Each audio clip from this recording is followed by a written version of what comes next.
Hello students, आप सभी का स्वागत है मेरे इस नए वीडियो में। आज मैं आप लोगों को क्लास 9th का जो एक चैप्टर है उसके बारे में बताऊंगा, जिसका लेखक है रस्किन बॉन्ड। चैप्टर का नाम है the eyes are not there.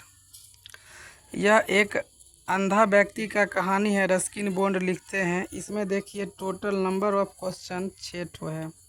ये दूसरा, ये तीसरा, ये चौथा और ये पांचवा और ये छठा।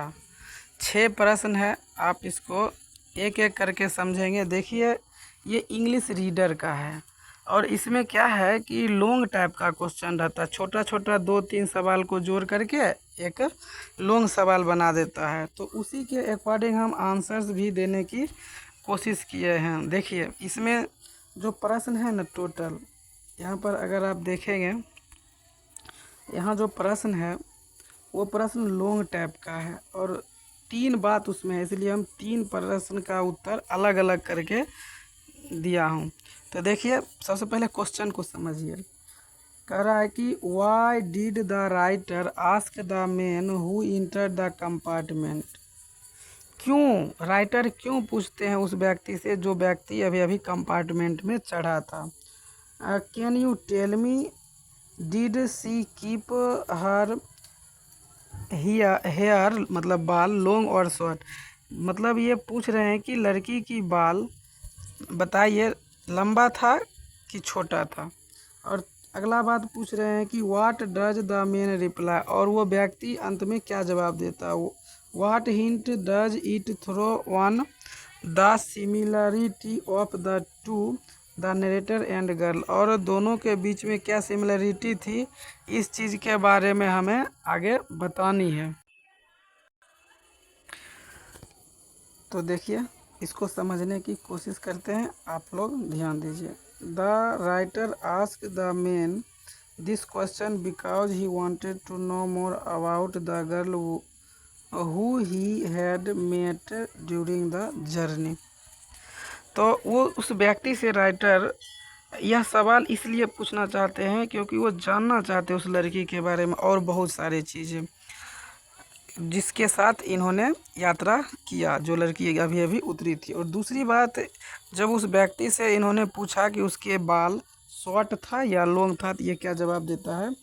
कह रहा कि the man replied that he had no remember her hair, he said that he noticed, उसने यह नोटिस किया only her beautiful eyes but they were of no use because she was completely blind. वो बिल्कुल बेचारी कैसी थी, अंधी थी।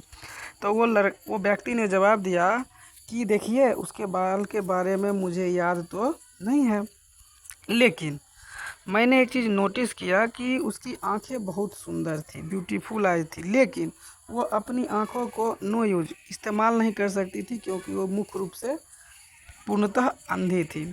अब तीसरी बात जो था कि ऐसा क्या सिमिलर था उस नरेटर और दोनों के बीच में, लड़की के बीच में। तो देखिए इसका जवाब ये रहा। करा this reply reveals that both the narrator and the girl were blind, क्योंकि दोनों के दोनों अंधे थे। एक तो ये बात क्या था, सिमिलर था, प्लस उन्होंने ये रिवील नहीं किया, दोनों एक दूसरे को बताया नहीं कि मैं तो अंधा हूँ। दोनों चश्मा लगा रखा था।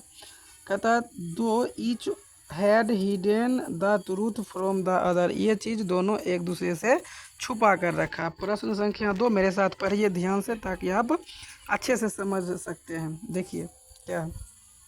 How will you describe the experience of the narrator, आप कैसे डिस्क्राइब करेंगे नरेटर के एक्सपीरियंस के, इस अनुभव को। इंटरेस्टिंग, डल और extractive. Describe the similar experience of your own, आप अपनी भाषा में भी अपनी एक्सपीरियंस को भी बता सकते हैं। सबसे पहले नरेटर के बारे में बताते हैं कि उसका अनुभव कैसा था। The narrator's experience was interesting and instructive, it teaches us that a person's inner qualities are more important than physical appearance. अर्थात लोगों के जो बाहरी वातावरण है, एक तो पहले इनका जो एक्सपीरियंस रहा वो इंटरेस्टिंग रहा और इंस्ट्रक्टिव रहा। दूसरी बात, यह स्टोरी हमें यह सिखाता है कि कोई भी व्यक्ति का इनर क्वालिटीज ज़्यादा मायने रखता है फिजिकल अपीयरेंस का, अर्थात हमारी बुद्धि ज़्यादा मायने रखता है कि हम किस तरह से लोगों के साथ बिहेव करते हैं, किस तरह का व्यवहार रखते हैं। ही enjoyed the conversation and learned an important lesson about life and human nature. और इससे वो इंजॉय भी करते हैं इस वार्तालाप में। कन्वर्जेशन का मतलब होता है वार्तालाप, बात विचार करते हैं ना, उसी को कन्वर्जेशन कहते हैं। एंड लर्नड एन इम्पोर्टेंट, और एक इम्पोर्टेंट लेसन सिखाता है कि अबाउट लाइफ, जीवन के बारे में, कि मानव का जो क्या होना चाहिए, नेचर अच्छा होना चाहिए, यही चीज़ सिखाता। अब सिमिलर एक्सपीरियंस देखिए क्या है, किस चीज़ के साथ एक्सपीरियंस कैसे बता सकते हैं। आप ट्रेन या बस में कहीं चढ़ते, आपके साथ ऐसा घटना घटा तो बता सकते, नहीं तो नहीं बता सकते। लेकिन चूंकि कहा है कि बताने के लिए, तो इस तरह से आप बताइए। देखिए क्या लिखा है। Once I met an old man while travelling, पूरे यात्रा के दौरान जब मैं एक व्यक्ति से मिला, बूढ़ा व्यक्ति से। He was very simple and appearance, और वो बहुत सामान्य सा व्यक्ति था। He spoke kindly with me, और वो मेरे साथ एकदम जो है काइंडली का मतलब क्या था, दयालुता पूर्वक से बात विचार किया। And share many useful pieces of advice, और वो अपने बहुत सारे एडवाइस, सलाह हमारे साथ क्या किया, शेयर किया, बताया। ऑल दो, इस तरह आप देखेंगे, वी वेयर स्ट्रेंजर, और हमने उसके साथ समय बिताया। I learned that kindness and good behave make a lasting impression, और अंततः उसका इम्प्रेशन जो रहा, हम पर जो धाक जमाया, तो वो काफ़ी अच्छा रहना चाहिए, अर्थात हम लोगों के साथ अच्छे से पेश आए। यही चीज़ हमको उस बूढ़े व्यक्ति ने बताया, यही चीज़ हमें सीखने के लिए मिला। चलिए 3 नंबर प्रश्न मेरे साथ पढ़िए। Describe the personality of the writer on the basis of the story. इस कहानी के आधार पर लेखक के पर्सनालिटी के बारे में हमें बताना है। तो देखिए बहुत सारा इनका पर्सनालिटी था, बहुत सारा व्यवहार था, एक एक करके हम आपको बताने की कोशिश किए हैं 7-8 पॉइंट पे। तो देखिए एक एक चीज़ बताते। The writer is intelligent and observant. Writer क्या थे, काफ़ी तेज तरह का थे, और आगे देखिए इस चीज़ का वो ऑब्जर्व भी करते थे। He is sensitive and understands people well, और वो लोगों के साथ समझदारी से बात करते थे, काफ़ी घुल मिल जाते थे। तीसरा पॉइंट है, he has a positive attitude towards life, is full of confidence, और वो अपने अंदर आत्मबल रखते थे, कॉन्फिडेंस रहते थे, और लाइफ में आगे बढ़ते रहते थे पॉजिटिव थिंकिंग के साथ, पॉजिटिव एटीट्यूड अर्थात सकारात्मक विचार के साथ। और आगे चौथा पॉइंट देखिए, इनके बारे में बता रहे हैं, पर्सनालिटी के बारे में। He does not feel sorry for his blindness, वो अपने अंधेपन पर, वो आँख से अंधे थे, इसमें चश्मा नहीं लगाया गया है, फ़ोटो में समझना है कि अंधे थे वो, तो वो कभी अपने आप के ऊपर कि ये अंधे हैं इस पर शर्मिंदगी नहीं था, बल्कि ये अपने बुद्धिमत्ता से काम लेते थे। Never allows it to make him weak, और ये चीज़ कभी उनको कमज़ोर नहीं किया, ये अपने करेज, साहस से जीते थे। आगे का पॉइंट है देखिए 5 number point, he is cheerful friendly and has a good sense of humour. इनके पास समझने बूझने की जो क्षमता थी वो गुड सेंस था, ह्यूमर ऑफ, ये सेंस ऑफ ह्यूमर जो था अच्छा था, और ये फ्रेंडली भी रहते थे। अगला बात है, ही रिस्पेक्ट्स अदर, ये अन्य लोगों की क्या करते थे, आदर करते थे, किसी का अनादर नहीं करते थे। And enjoys talking with a new people, और लोगों के साथ अच्छे तरीक़ा से मनोरंजक रूप से बातें करते थे, मौज मस्ती भी करते थे, लेकिन किसी को अनरिस्पेक्ट नहीं करते थे। ओवरऑल कुल मिलाकर अगर आप देखें, the writer is a confident, वो अपने अंदर क्या रखते थे, कॉन्फिडेंस रखते थे, और सेंसिबल रखते थे, optimistic and kind hearted person, और वो किस तरह के व्यक्ति थे, एक दिल के साफ व्यक्ति थे, अच्छे थे। तो उम्मीद है आपको यह समझ में आ रहा है। अगर समझ में आ रहा है तो प्लीज़ वीडियो को लाइक भी कीजिए, अगर आप चैनल पर नए हैं तो सब्सक्राइब कर लीजिए। चलिए आगे हम 4 नंबर क्वेश्चन की बात करते हैं। पढ़िए, was the girl A lover of nature sense and situation. क्या इस सिचुएशन में वो लड़की नेचुरल लवर थी, अर्थात प्रकृति से, लैंडस्केप मतलब पर्वत, पहाड़, झाड़ियाँ, इन सब से क्या वो प्रेम करती थी, वो आगे हम बताते हैं हाँ या नहीं। Describe the behaviours of the girls highlighting what strikes you as odd. तुमने क्या उसमें अच्छा बिहेव देखा, इसके बारे में बताना है। तो आगे देखिए, सबसे पहले लड़की क्या नेचुरल लवर थी। देखिए यहाँ पर 5-6 पॉइंट में हम इसको डिस्क्राइब किया हूँ। देखिए, know the girl was not really a lover of nature sense.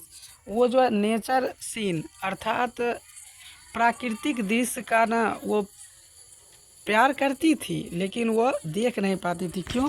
Because she was her self was blind, क्योंकि वो बिल्कुल अंधी थी, इसलिए वो नेचुरल लवर नहीं थी। आगे देखिए, ड्यूरिंग द कन्वर्जेशन, इस बातचीत वार्तालाप के दौरान सी बिहेव्ड नेचुरली कॉन्फिडेंटली एंड कहता कि पोलाइटली, और इस पूरे वार्तालाप के दौरान वो नेचुरली रही, कॉन्फिडेंटली रही और पोलाइटली बात की। पोलाइटली मतलब विनम्रतापूर्वक, कॉन्फिडेंटली मतलब आत्मबल के साथ, नेचुरली मतलब अच्छे तरीके से बात किया लेखक से। तीसरा पॉइंट है she talked in a cheerful and friendly manner, और वो इस तरह से बातचीत की कि कभी लगा ही नहीं कि अनफेमिलियर है, लगा कि जाने पहचाना ही है। इस तरह से फ्रेंडली वो बात की। अगला है 5 number point, she never revealed her blindness at any point in the conversation. वो कभी भी पूरे बातचीत के दौरान ये एक भी बिंदु पर इस बात के बारे में चर्चा नहीं की कि वह अंधी थी आँख से।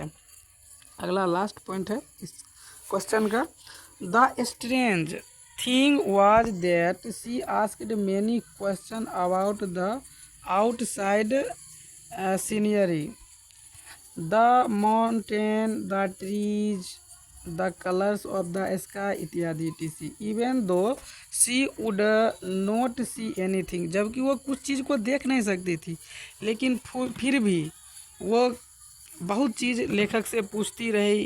कैसा कैसा बात पूछी, देखिए कि आउटसाइड ट्रेन के बाहर जो था माउंटेन है, हरे हरे पेड़ है, आसमान का रंग, इन सब के बारे में वो पूछती रही, और कभी लेखक को यह एहसास होने नहीं दिया कि ये अंधी थी, और वास्तव में लेखक भी अंधे ही थे। अगला सवाल, चलिए पढ़िए तो मेरे साथ। Why were the girl's beautiful eyes of no use to her. लड़की अपनी आँख का इस्तेमाल क्यों नहीं कर रही थी, जबकि उसकी आँखें बहुत सुंदर थी। Attempt a character sketch the girls, और लड़की का एक स्केच खींचना है कैरेक्टर के ऊपर। तो देखिए पहले प्रश्न समझिए, वो आँख क्यों नहीं इस्तेमाल कर सकती थी। She the girl's beautiful eyes were of no useful to her because she was completely blind. देखिए लड़की मुख्य रूप से अंधी थी, कम्प्लीटली ब्लाइंड, इसलिए वो अपनी आँखों का इस्तेमाल नहीं कर सकती थी। आगे उसके कैरेक्टर के बारे में अगर हम देखेंगे तो किस तरह से वो व्यवहार करती थी, क्या मतलब उसके अंदर था, क्या व्यवहार में पता चला। तो देखिए, पोलाइटली एंड इंटेलिजेंट मतलब विनम्रतापूर्वक और बुद्धिमत्ता से बातचीत की। क्या? She asked politely and was very intelligent, she kept to conversation interesting, और वो बात कैसे की, एकदम इंटरेस्टिंग बात की, बुद्धिमान थी, विनम्रतापूर्वक से बात की। और दूसरा पॉइंट है कॉन्फिडेंट, आत्मबल वो रखती थी। She was very confident and never hesitate मतलब कि घबराहट होना, नहीं घबराती थी। While talking with the narrator, और लेखक के साथ जितना देर बात की कभी भी वो घबराई नहीं, कॉन्फिडेंट रही। अगला यहाँ देखिए, इसको क्या है, कह रहा कि चीयरफुल एंड प्लीजेंट, एकदम खुश होकर के बात की। She had a sweet voice, उसकी आवाज़ काफ़ी मीठी थी, अच्छी थी। एंड चेयरफुल नेचर, और मिलनसार था बात। एंड कह रहा है कि सी ऑलवेज स्पोक हैप्पीली, और पूरी तरह से मतलब खुश होकर के ही बातचीत की। अगला अगर आप देखेंगे अगला पॉइंट, तो कहता इंडिपेंडेंट एंड करेजियस, और वो किसी पर आश्रित नहीं थी, खुद स्वतंत्र थी और किसी पर भार नहीं थी, और साहसी पूर्ण थी। सी नेवर यहाँ पर देखिए, she never complained about her blindness and faced life with great courage, एकदम साहस के साथ अपने जीवन का, लाइफ का, ज़िंदगी का सामना कर रही थी, और कभी कंप्लेंट नहीं की कि वो अंधी थी। कभी भी वो किसी को एहसास नहीं होने दी कि वो कैसी थी, अंधी थी। देखिए यही है समझदारी। आगे समझिए, फ्रेंडली, और वो कैसी थी, मित्रवत रहती थी। She was friendly and easily mixed with other people, और वो इस तरह से मित्रवत मिलनसार थी कि लोगों के साथ आसानी से घुल मिल जाती थी। अब देखिए नेक्स्ट सवाल और लास्ट सवाल है इस चैप्टर का, पढ़िए मेरे साथ क्वेश्चन। कहता what light does the story throw on human behave, मानव का जो व्यवहार होता है उसके आधार पर इस कहानी के बारे में कुछ बताइए। तो आंसर देखिए क्या, 1 2 3 4 5 पॉइंट में हम इसका उत्तर देने की कोशिश किए हैं, क्योंकि ये लॉन्ग टाइप का प्रश्न है, देखने में छोटा है लेकिन लॉन्ग है। ये जो इंग्लिश रीडर बुक है ना, इसमें लॉन्ग ही प्रश्न रहता है। चलिए देखते हैं। द स्टोरी टीचेज अस, यह कहानी हमें यह सिखाती है, that appearance is often deceptive, we should not जज पीपुल बाय देयर लुक्स, किसी के लुक्स से हमें यह नहीं, अर्थात किसी को देखकर हम ये जज नहीं करना चाहिए। हमें यह नहीं सोचना चाहिए इसी से तो कुछ नहीं होगा, ये तो अंधा है, ये लूला है, लंगड़ा है, ऐसा नहीं किसी को देख के सोचना चाहिए। देखिए हर चीज़ बुद्धि का खेल है। तो आगे दूसरा पॉइंट क्या है, true understanding confidence and inner qualities are more valuable than physical appearance, और ये जो है कहने का अर्थ हमारे अंदर बुद्धि जो है वो मायने रखता है कि कैसा है, ये नहीं कि हमारा शारीरिक मतलब ढांचा कैसा है, ये मायने नहीं रखता है। मायने ये रखता है कि हमारे दिमाग में कितना बुद्धि भरा हुआ है। अगला 3 नंबर पॉइंट है, the story also teaches us, यह कहानी हमें यह सिखाती है, to respect and understand differently abled people, लोगों के साथ अच्छे अंडरस्टैंडिंग रहना चाहिए। हम उनसे जो बात कर रहे हैं, जो बताना चाह रहे हैं वो अच्छे से समझें और उनकी बात को हम अच्छे से समझें और उनका आदर करें। आगे चौथा point, we should talk to people with kindness and quality without any fear और प्रिजुडिस, किसी के साथ हमें जो बातचीत करना चाहिए ना, किसी लोगों के साथ वो दयालुता से बात होनी चाहिए, अच्छे तरीके से बात में क्वालिटी होनी चाहिए, बिन वजह कुछ नहीं बोलेंगे, और विदाउट एनी फियर, और बिना किसी डर के बातचीत करेंगे। और इस चैप्टर का लास्ट पॉइंट है, सॉरी इस क्वेश्चन का, इट स्प्रेड द मैसेज, और ये बिखेरता है, यह संदेश हमें पहुंचाता है। स्प्रेड मतलब होता है बिखेरना और पहुंचाना। The every person is special, सब व्यक्ति, सब में कुछ न कुछ गॉड गिफ्ट है, सब कुछ न कुछ उसमें खास है, हमें किसी को कम नहीं समझना चाहिए। And has something good within, और सब के अंदर कुछ न कुछ अच्छाई है। तो इससे हमें क्या सीख मिली कि हमें किसी को कम नहीं समझना है, किसी को कम नहीं समझना है, अंडर एस्टिमेट नहीं करना है किसी को देख के कोई अंधा है तो हमें ये नहीं कहना चाहिए ये तो अंधा है, ये कुछ नहीं कर पाएगा। लेकिन देखिए इस कहानी में कवि कहते राइटर रस्किन बॉन्ड और वो जो लड़की चढ़ी थी बिल्कुल अंधे थे दोनों, लेकिन एक दूसरे को पता भी होने नहीं दिया और बात भी किया और यात्रा भी किया। तो इस तरह से हमारा ये जो है ख़त्म हो रहा चैप्टर का क्वेश्चन उत्तर 6 था। तो अगर आपको मेरा यह वीडियो पसंद आ रहा है तो लाइक कीजिए, कमेंट कीजिए कि आपको कैसा लग रहा है, और नए हैं अगर इस चैनल पर तो इस चैनल को सब्सक्राइब कर लीजिए, जिससे क्या होगा कि आपको नया वीडियो मिलता रहेगा। तो चलिए आज के लिए इतना ही, थैंक यू, मिलते हैं नेक्स्ट वीडियो में।